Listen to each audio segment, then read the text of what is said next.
નમસ્કાર, આપનું સ્વાગત છે ગુજરાતનો અવાજ ચેનલ ઉપર અને હું છું આપની સાથે પત્રકાર કાજલ સુવા.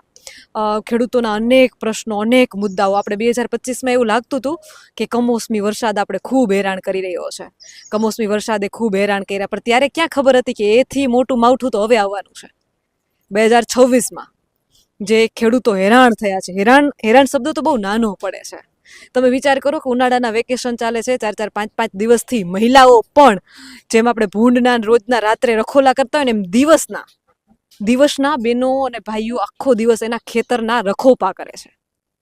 અને આપ સૌ જાણો છો કે શા માટે ખેતરના રખોપા કરવા પડી રહ્યા છે. આપણી પોતાની માલિકીની જમીન, એમાં આપણે ખુદને જવાનો હક નથી. આપણે આપણી જ જમીનમાંથી રસડીને કાઢવામાં આવે છે.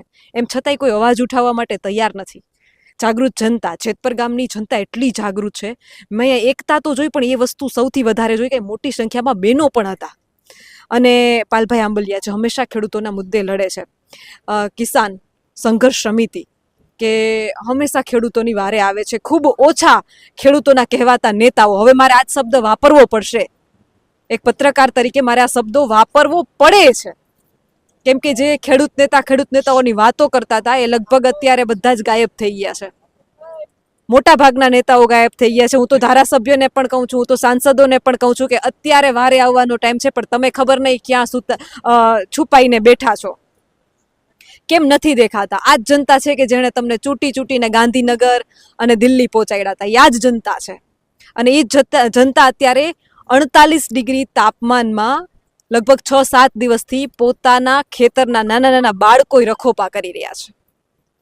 રાત્રે પણ જેતપરમાં આપ સૌએ લાઈવ જોયું છે કે મોટી સંખ્યામાં ખેડૂતો ભેગા થયા હતા.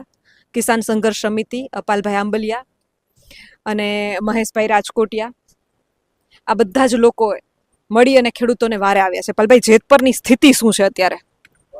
અત્યારે જે સામે દેખાય છે, અને તમે છેલ્લા 2 કલાકથી જોવો છો, બરાબર છે કે ધોમ ધકતા તાપમાં. પહેલાં તો ત્યાં તડકે અમે બેઠા હતા.